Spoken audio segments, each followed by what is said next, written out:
This is the Seven Figure Agency Podcast. Discover the strategies and techniques to grow a highly successful and profitable digital marketing agency with your host, Josh Nelson. Really excited for today's session. This is the Seven Figure Agency Podcast. This is part of our agency success interview series where we're interviewing highly successful digital marketing agencies from across the country. And I'm really excited today to be joined by Austin Hauser. He's the owner of Base Coat Marketing, and he's got an amazing story that he's going to share. He's grown his agency from startup to over seven figures over the last 11 months.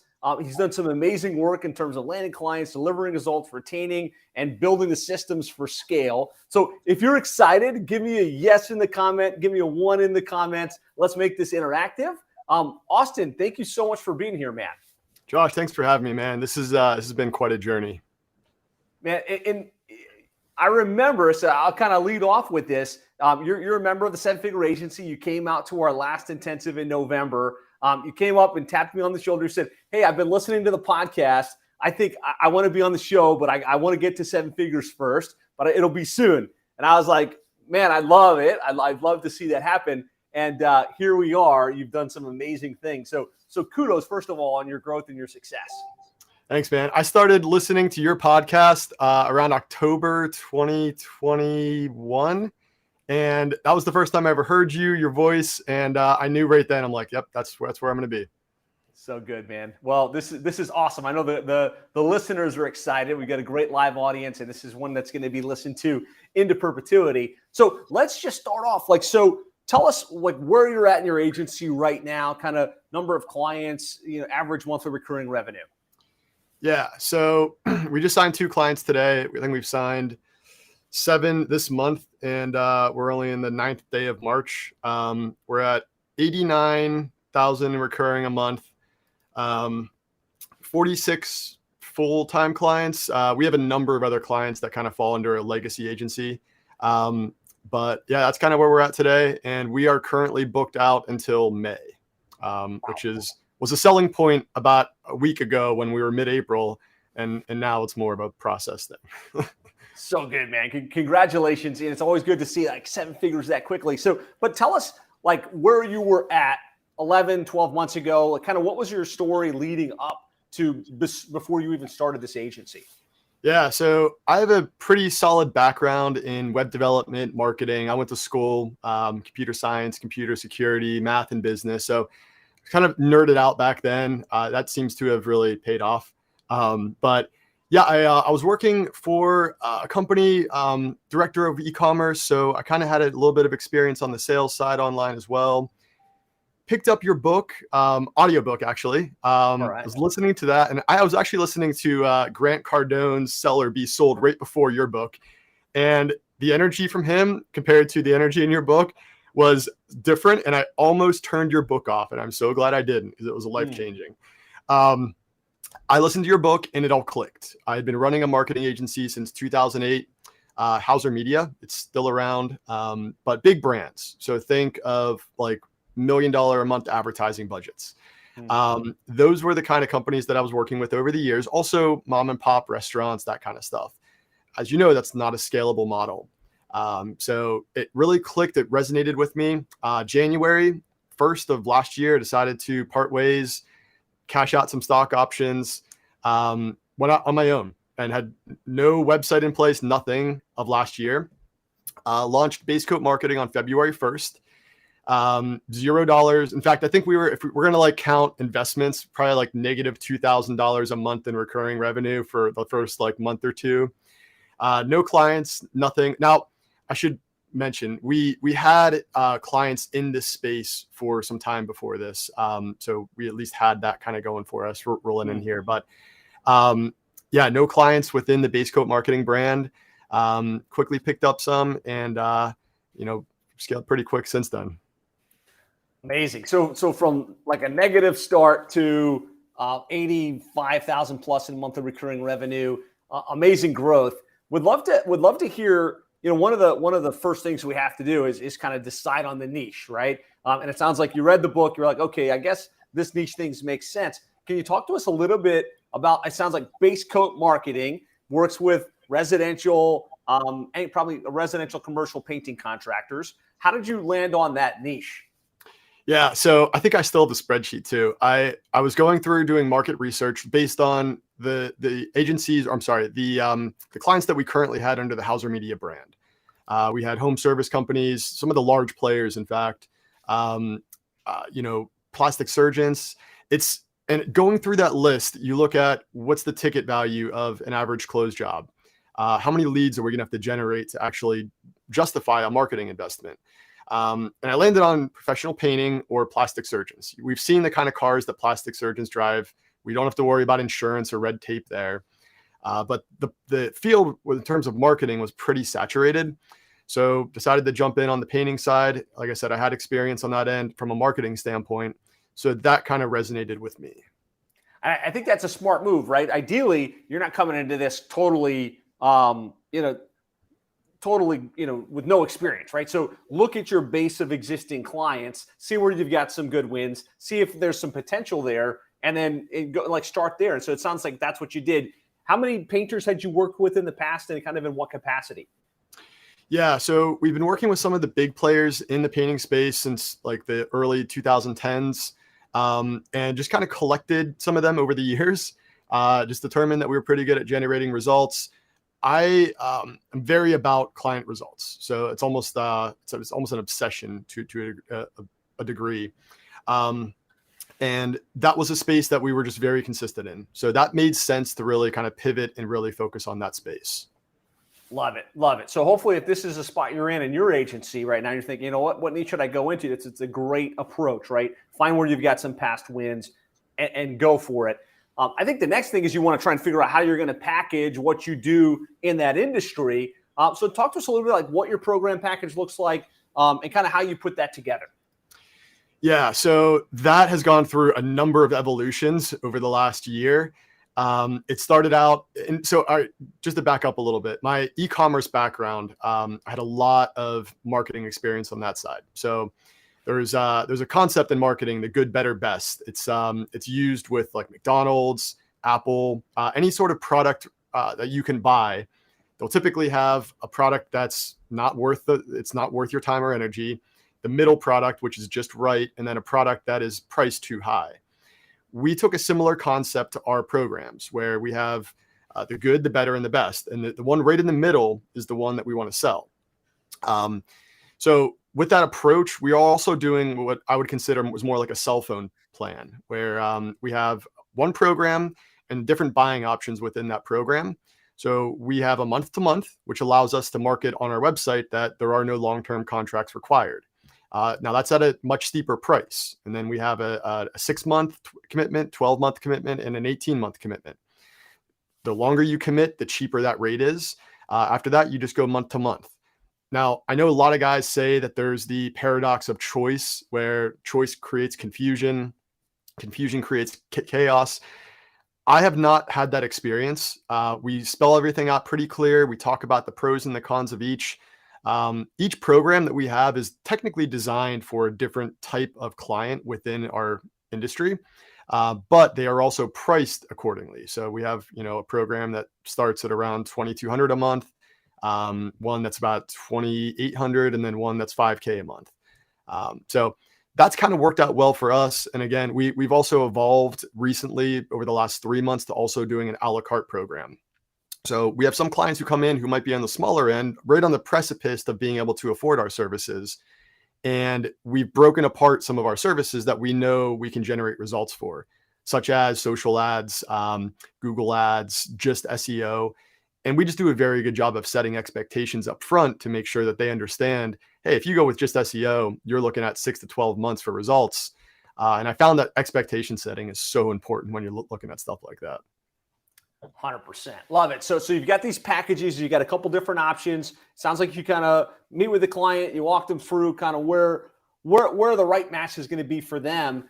Interesting, you said the average is over $2,000 per month. And I think a lot of agencies, one of the mistakes they make in this business when they try and go into a new niche is they're like trying to be less than $1,000 per month.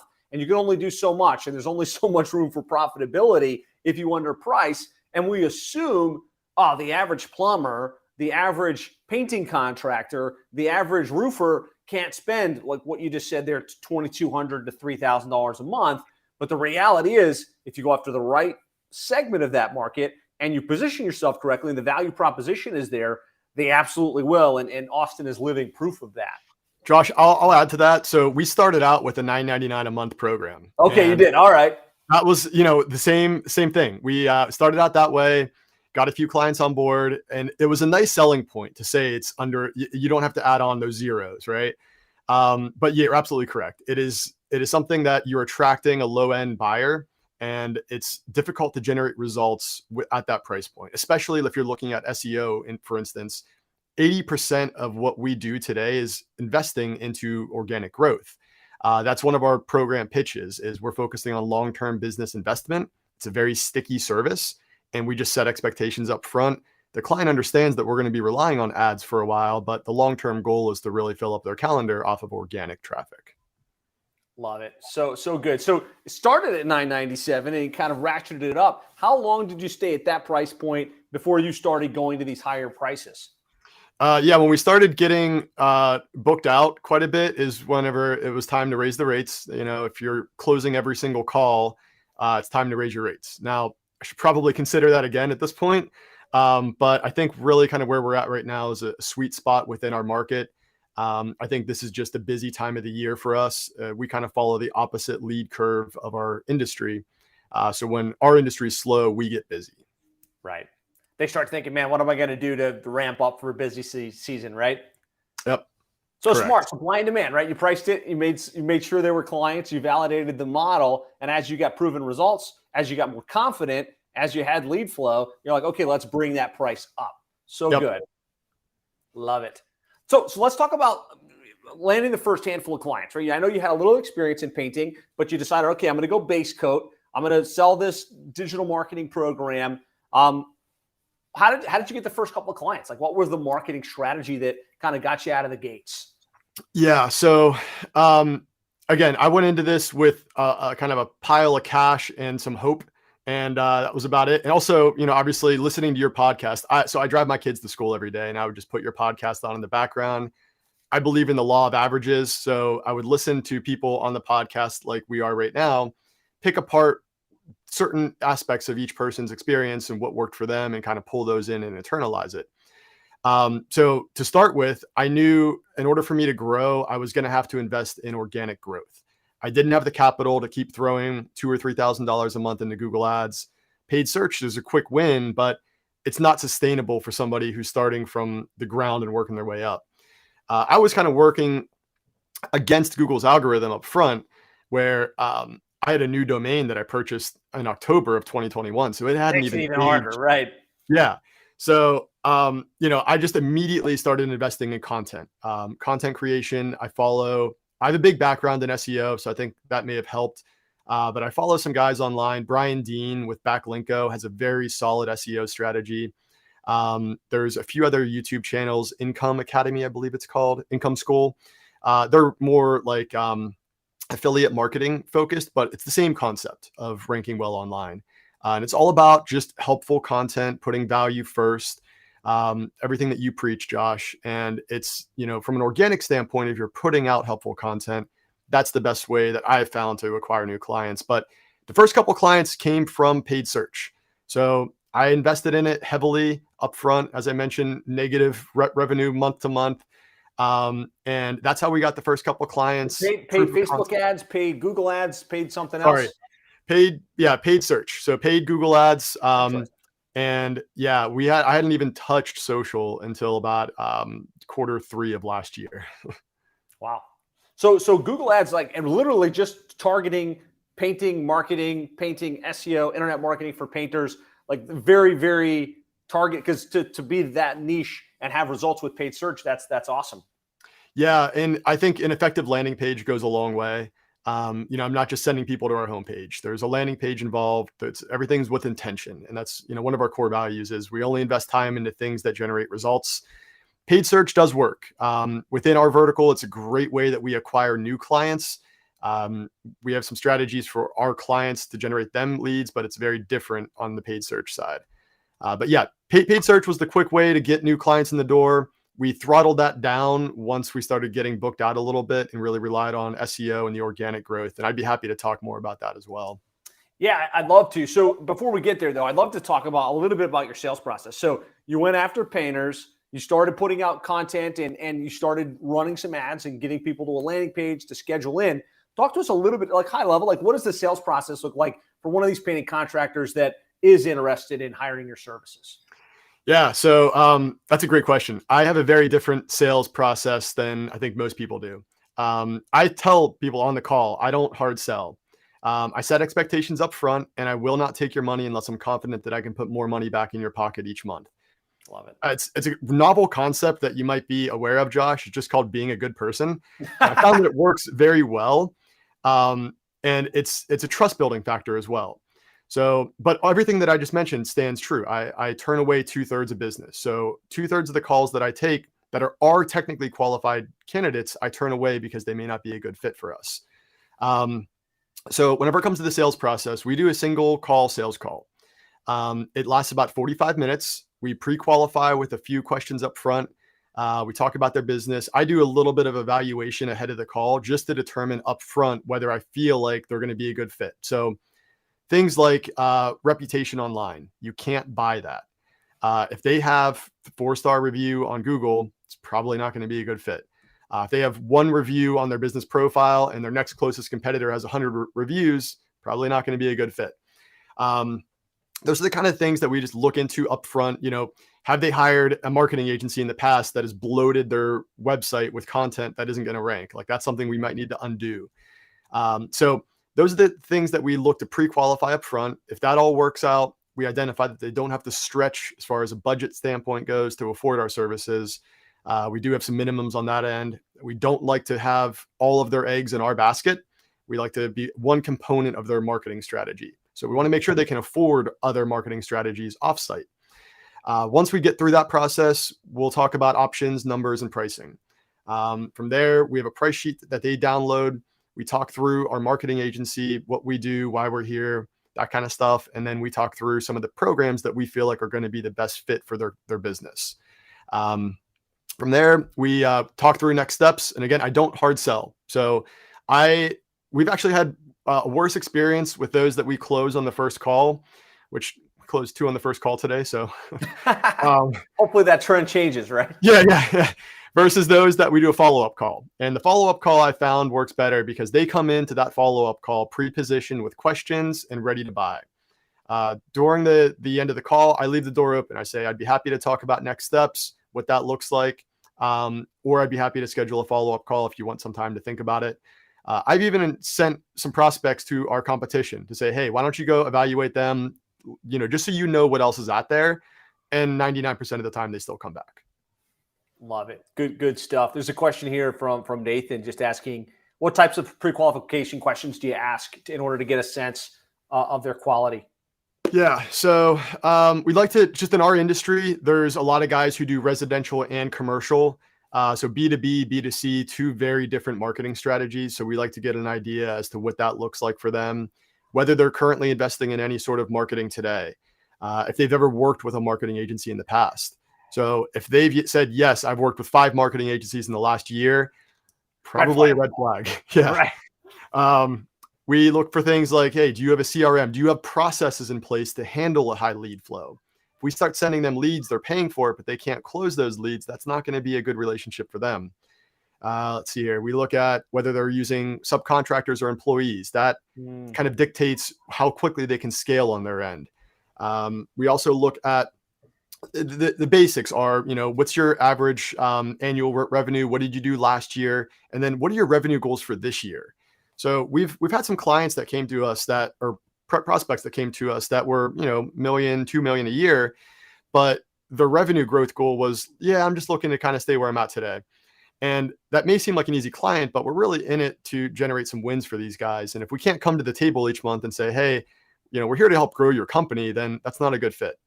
So we look at how quickly that they're looking to grow, and then, just kind of like if they've ever advertised in the past, what that budget looked like, what the results were for them. We've had some guys come to us and say, hey, we've tried social ads with 3 different companies and we get all spam leads and we can't figure it out.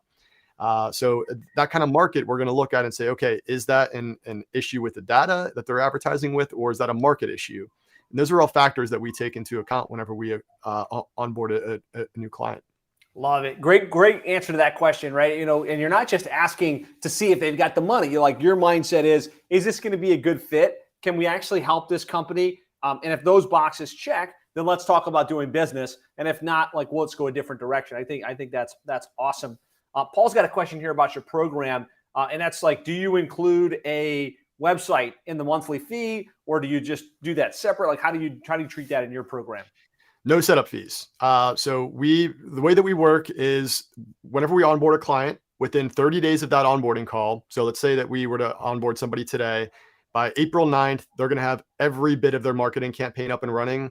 We aim for a month 1 return on investment. So we have a very well built out process at this point. Let's say that you're going with our program that includes social ads, local services ads, a website, business profile management. We'll have your website built and launched by day 30. Typically, our team's able to turn that around in about 7 days. And that's all custom content. We do everything in-house. We will get your meta ads up and running within 7 days. So your phone's ringing before the second week. Your local services ads, we start that background check process. We're in there optimizing your business profile. So their phone is ringing. They hopefully have closed a job or 2 before we even have their website live. Awesome. Love it. When you look at the services that you're bringing, like Facebook ads, LSA, SEO, out of the gates, like, what is it that tends to generate the lead flow and the job flow consistently for you guys? Yeah, this is something that it's by design. We've tested this, and our market, I'm not sure how your market is, Josh, but we have shared lead sites that bid up paid search quite a bit within our industry. Yep. So Google search ads can be very difficult for some of these painting companies for that math to make sense. Angie is willing to spend $500 on a painting lead, knowing that they're going to resell that same lead to 7 guys, right? Maybe more, right? Exactly, and they're going to make their margins back. But that math does not make sense for the typical contractor. Google kind of adjusted their paid search algorithm, it seems like last year, to really favor those with larger budgets. So we actually deter a lot of our clients unless they have an established Google Ads campaign to refrain from advertising on Google search ads. And we instead focus on LSAs, Google Map ads. Those are very local. You're only competing against your local competition. And then social ads. Social ads are just an extremely lucrative lead source. They just need to be set up right to deter tire kickers, because you will get a lot of that. The lead quality is never going to be as high as it is on Google. And that's just something that we express on the call up front to our clients is, hey, the close ratio on Google is 50, 60%, easy, no problem. Social media is 35, 40%, different seller mindset, different buyer mindset. But if you go into that with the idea of, hey, we need to follow up and follow up and follow up, you can get that close ratio up. Social media, LSAs, if you have some good reputation on Google, those are definitely some 2 lucrative lead sources that get the quick wins. Map ads are obviously a good one as well. And then we really aim for the organic growth. Our main goal, like I said, is filling up our clients' calendar off of organic leads. We pitch it as they're no longer paying for leads at that point. They're paying for a business investment, and that is investing in your website. Love it. Great stuff. Great insights there. Guys, I want you to pay attention to the fact that he really knows this industry, right? He's taking the time to understand what's working best, what the average transaction value is. And so he can really talk the talk with the clients and be very, very compelling on their side of the table. 2 people have asked this, so I'm just going to bring it up. Malcolm asked as well as Healthy Living, are you including their spend in the monthly fee, or is that separate in your world? That's separate, and we do not build that into the contract. We have a minimum that we recommend, and we say that we do not guarantee leads in the first 30 days unless they are willing to advertise at that minimum. Because if they come in and say, hey, I'm going to spend $100 a month on social media, that's not going to work. Hard pass, right? So we have a minimum. We allow them to go less than that, but we just don't have any guarantees tied to that. And yeah, that's completely left off the books. We want them to be able to throttle that up and throttle that down. We put their card on file, not ours. That's completely up to them. Yeah, I would say, for those of you that asked that question, that's a never do. Like, just charge your management fee, collect that, and then always put the credit card on file for the media. to be billed directly to the client. That way you're not commingling funds. You don't have to worry about any of that stuff. But I'm glad the question came up. All right, so let's get back. You've done an amazing job walking us through how you chose the niche, how you developed the program, how you landed your first couple of clients. Let's talk about what's working best for you right now in terms of you've got this just massive growth. You've got a waiting list of people trying to hire you, and you're like putting them out. What's working best? Like, what are you doing in order to get these prospects entering your world so consistently? If you go online and Google anything related to like painter marketing, painter advertising, social media ads for painters, I can go on. We're, if not position one, we're up in the top 3 there. We're outranking some very strong competitors in this field. And it's not like the professional painting space doesn't have competitors. It does. In fact, there's, I think, 2 other guys in the 7-figure agency who I'm very good friends with who target this exact space. So this is not, it's not like you guys can't do this yourselves in your own vertical. But we really focus on organic growth.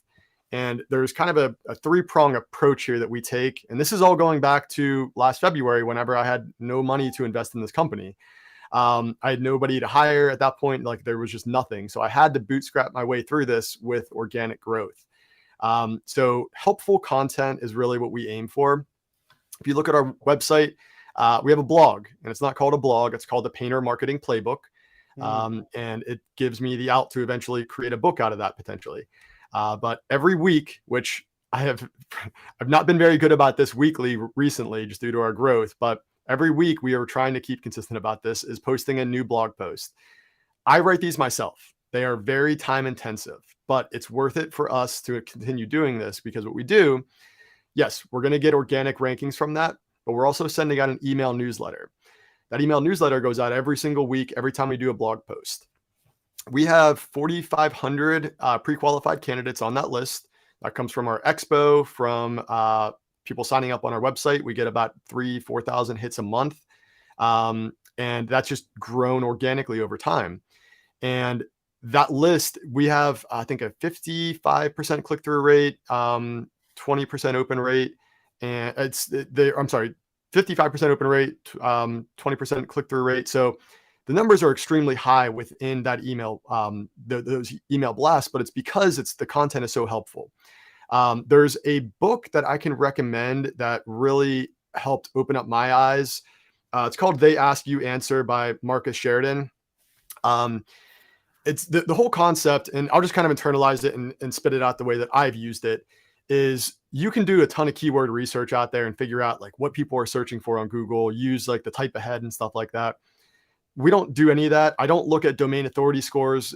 None of that matters. Google doesn't care about any of that. What I do is I'm on social media looking at what people in the industry are asking about. I'm part of a painting social media group. It's got like 150,000 painters in it. I'm an admin on that group. And I monitor that group for these kind of questions that pop up time and time again. Anything related to marketing or anything that we may do, even stuff that we don't do, such as bidding, like how to bid a painting job. I don't know how to bid a painting job, but I did the research, figured it out, and wrote an article about it. And people are going to search for that online. And again, the search volume may be super low, but if you're targeting the right audience, you're going to capture them at the right buying point. So again, it's all about putting the value into it. The same content that we write on the blog or for our website that we mail out in an email, we're also posting it on social media. So again, we're hitting 3 different things with one blog post. That has been the best way for us to grow. It's all organic. It only costs my time, which takes about 6 hours to write some of those posts. I'll sometimes have one of our content writers do an outline just to kind of get it closer to the finish line. But again, it's quality content. You can't get by with like 1,000 words just posted on a page. You need checklists, you need images, you need videos. That's the kind of stuff that ranks today. And that's ultimately what people are looking to digest on their end. So good. So like the number one source for you is this organic inbound. They found you on search because you put out all this great content. You've developed this list and you're nurturing it with value-added content. For those of you that might think, oh, my niche like isn't searching for anything, you're wrong, right? I mean, this is a painting niche. It's almost one of those verticals you might think, man, is there really an opportunity there? But there was people looking in Google search as well as Google paid for very specific, I'm a painter who can help me with these issues. And Austin's a great example of that. The other thing I've noticed in your marketing that is really compelling is in a short period of time, you've developed a lot of really great social proof, client case studies and testimonials. Talk to me about the strategy you use to develop that social proof. All right. So I'm going to give Chris Martinez a shout out here. He always says I give him too much credit for things. That guy is brilliant. I love him. He's a beast. He's so good. So Chris, I was part of his program. He talked through kind of how to go about obtaining customer social proof. So the video strategy is one of them. We basically just get them on their monthly status calls. We do that every single month. And at the end of the call, we say, hey, you had a great month. Would you mind taking 5 minutes out of your day for us to answer or for us to ask you a few questions? We incentivize that. It's a video testimonial. They're taking time out of their day to contribute towards us. So we say, hey, we'll knock off $50 off your next invoice if you're willing to take $5 off. How much off? $50 to $100, depending on how long the client's been with us and all that kind of stuff. But I think it's $100 actually, now that I'm thinking about it. And yeah, the rest of it comes organically. But yeah, the video testimonials are so powerful, as you know, Josh. So we obviously put a lot of effort into the questions that we ask, the order in which we ask those questions. We slice them up, throw them together into a nice video, and then post them on our site. Love it. Yeah, I think the synergy of putting out great content, creating case studies, having great case study video content that you're loading up on social media, you've got on the website, just continues to build that social proof that makes you the undeniable outright expert in this space. And so it becomes a flywheel. It's just new clients coming in on a consistent basis. One question I have about kind of the organic place, you get 4,500 people or so on the list. Did you start with the cold outreach list at all, or did you just literally build it up organically over time? I tried the whole cold calling thing. That was just not my thing, man. We tried that. We tried the outbound email marketing. Wasn't a thing for us either. So I've tried almost every strategy out there, and this is just what works for us. I prefer people to come to us pre-positioned, and I know that's what you preach. That's really what I value the most, is answering the phone, them trying to throw money at me, and me telling them I can't take it for a few weeks. That just sets the anticipation up a little more as well. But no, it's to build up that list. We signed up for the PCA Expo, which in our industry is the biggest trade show expo. It's actually a very awesome industry. They teach people things and really help elevate our particular space. They provide us with a list of all of the attendees, with the exception of email addresses. So I went through and manually found every single email address on that list and built that up that way. So that got us kind of started with the first, I think, 1,500 prospects. And, we started sending them, again, helpful content. We're not blasting them to say, hey, schedule a call or anything like that. It is actually helpful content that can help them grow their business. And we're to the point where we're throwing in our exact SOPs, how we do things on our end. Because it's like if you try to teach somebody to golf, you can talk through it, but they can't just go out there and swing the golf club. Similar mindset for what we do. Over time, our list has grown organically. We have a newsletter submission form on the bottom. So that has scaled very quick. And again, I think that just has a lot to do with the content we're putting out there, how we're positioned on Google, and just the fact that we don't lead super salesy. It's all very value-driven content. Love it. So good. So a little bit of a backdoor for those of you that, hey, I want to build a list. Join the association. That's a quality list of actual people that have paid to be part of the industry association. One of my favorite lists to kind of base from. Very different than if you just buy a list of emails. Your open rate, your response rate, just the activity is completely different. The other thing I would say is, a lot of times we put a lot of pressure on ourselves early in the agency to land clients through cold outreach, right? I'm going to have to cold call. I'm going to have to sit in BNI. I'm going to have to do all of that stuff. Some people, that's their strength and they can do it. Other people can't. And Austin's a great example here of he didn't try and force the path that wasn't comfortable. That didn't work for him. He went the other path, putting out good content, being involved in the industry, and letting prospects come to him pre-positioned to buy. I think that's just an exceptional example. Absolutely. Couldn't agree more. All right. So we've talked about how you're landing clients and kind of what the sales process looks like. Talk to me a little bit about fulfillment, right? To add that many clients and that much revenue, you've got to have build the team and build some processes. Talk to me a little bit about what the onboarding looks like and what the team looks like on the back end. We have 5 full-time in-house content writers, operations manager, 2 account managers, ad specialist. So I've hired almost all of them in the last 6 months. We've, again, scaled very quick. We're building SOPs as we're doing them. And it's all about the being very process oriented, having the right people in place. I get asked the question a lot, like, where do I find these people? And I hate to say it, I got lucky. I found, I can throw out a few tips though that I think have really helped with what we have done, just scaling so fast. And that is hiring young talent. The older in age, us old guys here, Josh, we are very stuck in our ways. We expect a high pay, high salary, benefits, all that kind of stuff. You get like a mid 20-year-old, no kids, the drive to jump into a startup, the sky is the limit for them. And they are motivated and driven, willing to learn. You can mold them. So that's worked out really well. And I actually got some of that strategy from the intensive last November, is look to hire at colleges. And that's just definitely really helped. But really, I think in order for us to scale appropriately, I think everybody has their own mindset going into that of, I'm going to white label, I'm going to build an in-house team, I'm going to outsource. Myself personally, we've tried a number of different tactics there. I prefer the in-house content team, fulfillment team. It's, you control your quality, you control the results, you can test and move on a dime.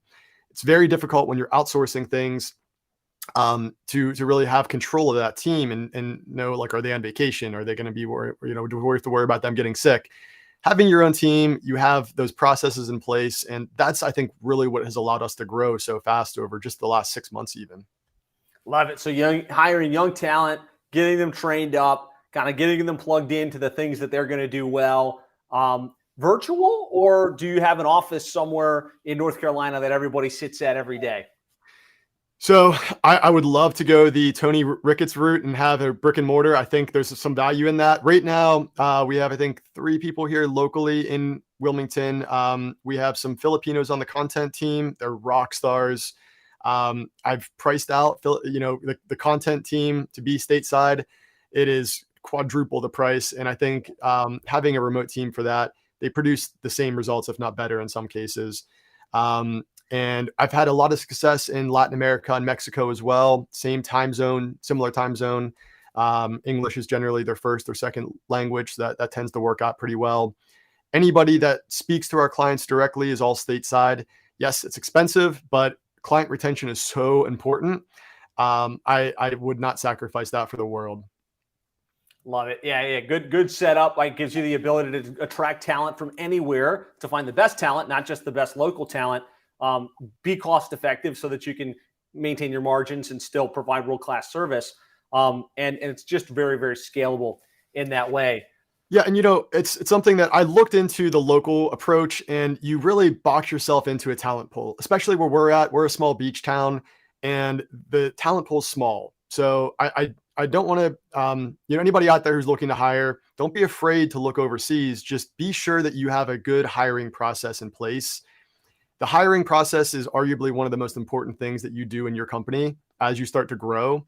I'm no longer in fulfillment. I don't look at that at all outside of problems. That I'm the problem solver guy. But start with an operations manager. And I know, Josh, you have this all documented. I know this because I followed it. Your operations manager should be the person who can help train your employees as you bring them on. But hire before you need people. I made that mistake. Love it. So, you can't open a loop like that and not give us a Cliff Notes version. Like, what does your hire process look like to find great talent? Like, not the whole detail, but just a little, like, high level. Yeah. So I'm going to give Lynn Askin some credit here. He's brilliant. He helped me set up a hiring funnel. There is 3 different steps that somebody has to get through to even get to my interview calendar. So that out of every 100 candidates that apply, I think maybe 1 actually sees my calendar. What that looks like is we have an application form, pretty straightforward stuff. We do like an English test, that kind of stuff. Gauge whether they're available full-time, if they've worked remote before. If they pass that, we have a scoring system. Then they get dropped into a skills test, and we have a different skills test for each position. They go through that same process. And again, we're making them work for this. We don't want to make this easy. After that, we send them a details test. And this is my favorite test. We send them, and I think this actually came from Tony Ricketts, if I'm not mistaken. We send them a Google Doc, and it's our mission statement. It's like 4 pages long. It's not the most interesting read, but buried on, I think it's page 2, we have a paragraph that says details matter. And within there's a hidden link. And if they're not reading this document, if they're just scanning through it, they're going to miss this. And it says, click here to submit the key, be resourceful. If they submit that, then they get access to my calendar. So they have had to have passed an English test. We have to know, whether they've worked in the past remotely, if they're available 24/7. They have to have passed the skills test. Then they have to have read an entire 4-page document just to then book an interview. From there, we turn away about 2/3 of those that we actually interview. So it's not easy, and that's by design. So good, guys. So if you're growing, you're scaling, you've got the marketing engine purring, you've got to be sure that you've got the hiring operations side of the equation as well. And a big part of that is your recruitment process, your hiring process, your onboarding process. There's a great question here from Will. Will Hank is saying, Austin's so calm with all of the things that are going on. Are you implementing EOS or something similar to keep the wheels from falling off? Man, it's so Will, what's up, buddy? So EOS we're currently implementing that right now. It's actually a conversation I'm going to have with Lynn next week. It's challenging. I'm not going to lie. It's a difficult process, but again, I'm going to give credit to Chris Martinez here. So Chris is, I think, a glorified life coach. He's somebody who I model myself after. He's brilliant in the sense that he talks about putting your mind, your body, and your family before the business. Business comes last. It'll fall into place if you treat your mind, your body, and your family right. So I really just found that prioritizing that, I start every single day with a workout, followed by meditation. I try my best to leave time for family and friends. That sometimes falls to the wayside. I'm not going to lie, but we're not all perfect, right? And then finally, the business falls into place. So by 8 a.m., I've already kind of accomplished a few goals for the day. I'm ready to get going. Josh, I know I mentioned whenever I was in the intensive in November, I go to bed by 8 o'clock. I wake up at around 4:30 each morning. That is my day. And I don't touch my phone until 8 a.m. when I have done everything that I need to do to start my day off. So I start my day off on a very low note. No matter what happens throughout that day, it doesn't matter how bad that morning starts, I'm at least starting low. So yeah, Will, to answer your question, it's just mindset, starting off the day, getting that blood pressure up, getting your heart rate up, and meditate, man. It's something that I had very underestimated how important that was. Love that. Powerful insight there, right? Putting the body, the mind, the family first, and then let the business take care of itself. Let's talk a little bit about retention. So, landing that many clients in a new niche with all of these new processes, what are you doing in order to maximize the retention rate and kind of keep sticky with the clients that you do get? Stickiness is something that I love sticky services, right? So it just makes selling and onboarding people easy because you know that they're going to stick around if you keep them happy. And so, knock on wood, we have not lost a single client to date. Holy moly. Are you kidding me? 100% retention? 100%. I fired a client, but I've not lost anybody to results or anything like that. That is phenomenal. So every client that we have today is the client that we had back in February. So look, like I said before, I obsess over client results. It was actually something that I think helped kind of slow down our business growth up front. And it was actually something that I've since shifted from client results to client communication is now the priority. We over communicate with our clients. The first 30 days, as you know, Josh, are so important. Everything starts with our sales call. We nurture them. We keep them engaged up until the day of their onboarding call. We have a very robust onboarding process. Probably the first 6 months of running this business was all focused on our onboarding process. So the first 30 days, we are in constant communication with them. Again, we're getting them phone calls in those first 30 days. If you start out that relationship on a high note, even if the results lag a little bit in the future, they at least have that high note going into it. if you start that relationship off on the wrong foot, you're sowing seeds of doubt, and that doubt can eventually grow into a tree, which that's going to, stab you in the back at some point. So the first 30 days are really where we prioritize most of our time and energy. The monthly status calls, touch points throughout each month. We leave our calendars open to all of our clients as well. That may need to change eventually, but right now, we're willing to talk to them about anything under the sun. They want to talk about marketing strategy, offsite, tech stacks, and we're also providing as much value to them as possible. So outside of just marketing, we also do industry partnerships, and we don't take kickbacks or commissions or incentives or anything like that. We pass that down to our clients as a value add. And they come to us, and a lot of our clients have questions outside of just marketing, like we're looking at a business coaching program. What would you recommend?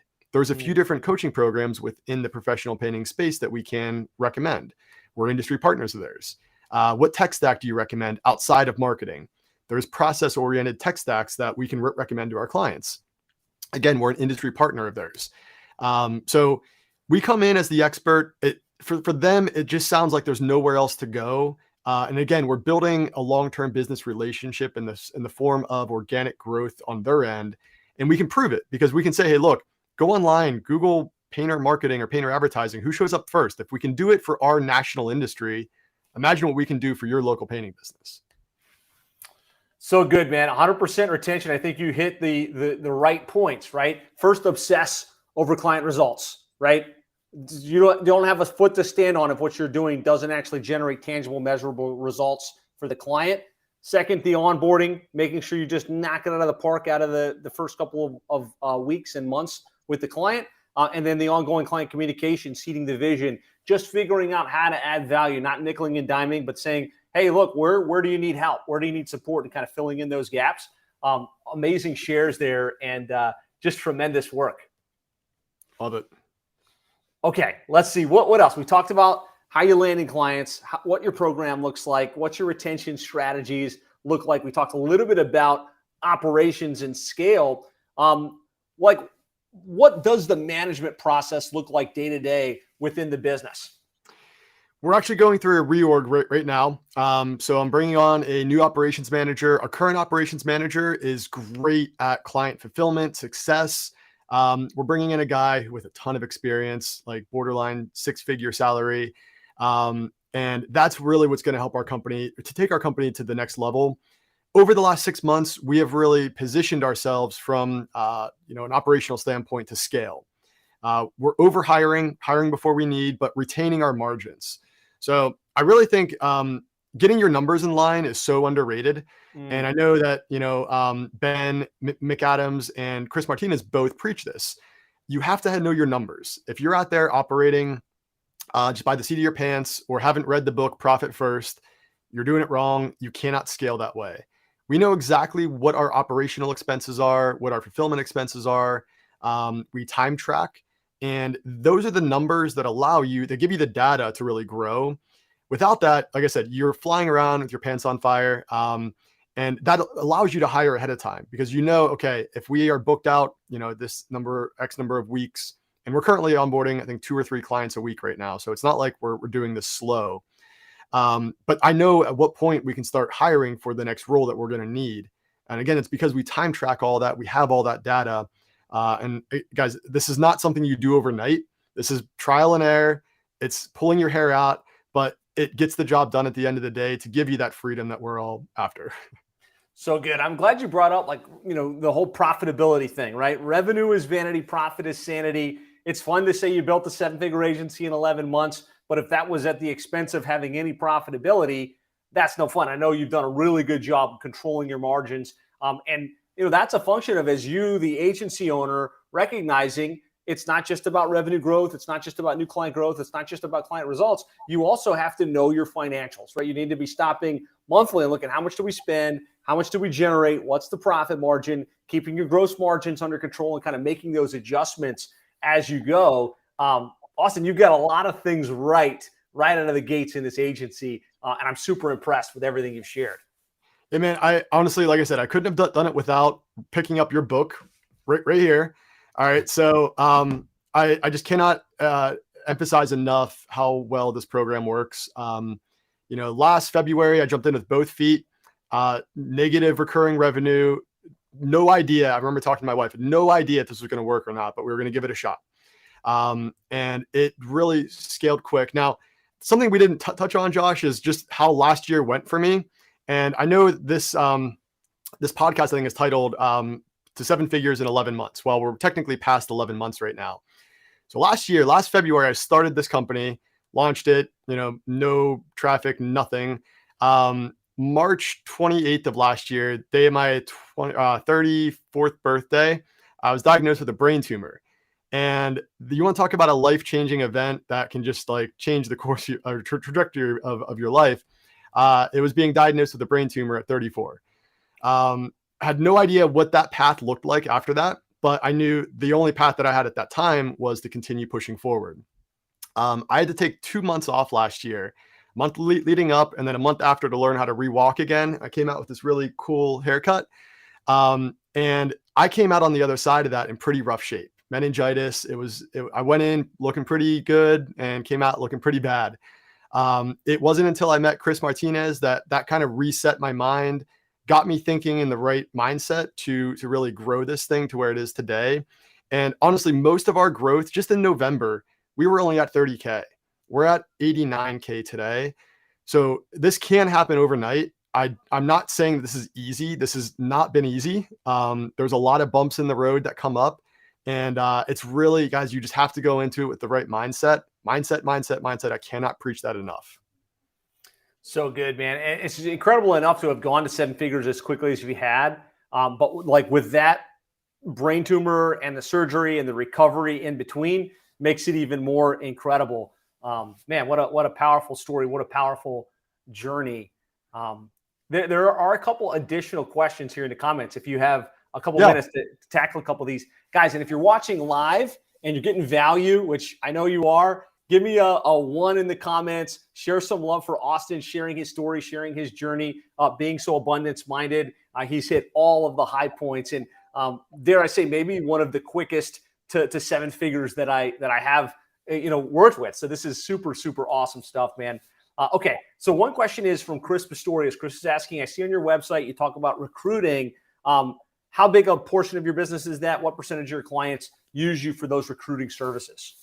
Yeah, not many. It's actually a service that we'll kind of throw in as like an Easter egg if they're on the border and they're like, hey, you know what? We consider it a gate attribute. So a gate attribute when we're talking about good, better, best model in terms of marketing is an attribute that somebody really wants, but they have to pay for it. And so that's something that it's very low effort on our end. We just run some ad campaigns around it. We may post up a careers page, but we have that all templated and built out. They're all processes at this point. So if somebody comes to us and says, hey, we need to hire for this position, we have them send over a job description or some job requirements. We'll have our content team type up a job description and we'll advertise that for them. Again, very low effort stuff, but for the client, it's invaluable for them. It's something that we're going above and beyond for. Love that. Love that. And so is it usually Facebook ads? Is it posting on Indeed, a combination of both? Yeah, we do mainly social media ads, and then we'll also hit on their website as well. We could get some some paid search campaigns up and running depending on how aggressive they want to get with it. But generally, if we do a page on their website, we hand them a QR code. They'll hand out some business cards at their local, events or whatever. That is, it's these little things that we do that I think make a big impact for our clients. Love it. I think it's another example of like really looking for the problem in the industry. If your client doesn't have any contractors, right? They're not going to need a bunch of lead flow. And if maybe that's their big challenge, if you can solve that for them, which leads to the domino effect of them ready to grow again, that's just really good thinking on your end. Love that. Julie had a follow-up question. You mentioned you could join this association. They didn't give you the emails. What did you use to append the email addresses to those contact records? Yeah, I Googled the address of every business and copied and pasted. It's like I said, guys. Good old-fashioned elbow grease, right? Probably took a day and a half or two of just like Google, click, copy, paste. Yep, and you just batch it out. And guys, I think it's really important to understand is you don't grow this fast. It's not easy. This is like hard stuff here, but Josh and his program gets you to the 10-yard line. All you need to do is put in the effort to get it over into that end zone. But yeah, at the end of the day, this is just hard work. There's no shortcuts here.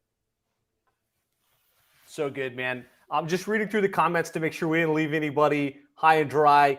There are more ones that I can share. So just people are inspired. This has been an amazing interview. Thank you so much for sharing. Let's see. One person asked, who's Tony Ricketts? Just here, Tony Ricketts is one of the members of the seven-figure agency from online marketing. Super generous individual, shares lots of really cool insights with the community. He's also speaking at our intensive on how to sell, which is going to be great. And you mentioned Chris Martinez a couple times. A couple people like, can't find Chris. Look up Dude Agency. Chris Martinez has an amazing program to help you scale the operations side of your agency. Just a great human being to connect with as well. I think we hit all of the questions here. Again, this has been awesome. Congratulations on your growth. I can only imagine where you're going to be in the next 12 months. It'll be a new set of challenges. It'll be a new learning curve, but I have no doubt you'll step up to it. You'll continue to crush it. Really excited to see you next week at the intensive. I'm looking forward to it. Like, if you had one last piece of wisdom to share with that digital marketing agency that's just kind of, trying to get to the next level, what would that be? Invest in yourself. I mean, that's just the easy thing. I tell this to all of our clients as well. You need to invest in yourself. Now, I did it. I started with the seven-figure agency, jumped on board with the Dude Agency over there with Chris. It's, guys, you don't get to this scale on your own. You really need to pick apart the people that have walked in your path before. I like to use the law of averages. So there's a lot of smart guys out there. None of them have all of the answers that you're looking for. I pick apart and choose the different nuggets that everybody drops and figures out what's going to be the best for me and my strategy and my end game. And that's honestly what's helped, I think, us grow so fast. Also investing in your team. I pay our employees very, very well. I think above the typical market average. And that keeps them happy and engaged. I'm not here to make money. At the end of the day, that's the side effect of it. Our bank account has grown significantly over the last 3 months. But guys, it just starts with your mind, your body, your family. Invest in yourself, invest in yourself. So good. Austin, thanks so much for coming on and sharing. Thanks for those of you that listened for the great engagement and all of the questions. Whether you're watching this live or maybe you're watching this after the fact, if you'd like to talk about how we can work together to help you take your agency to the next level, you can go to sevenfigureagency.com/schedule. Schedule a free session. We'll talk about where you're at, what your goals are, see if there's a fit in the program to help you move things forward faster. And Austin, thanks again. Guys, thanks so much for being here. And we'll see you on a future episode of the Seven Figure Agency podcast. Looking forward to it.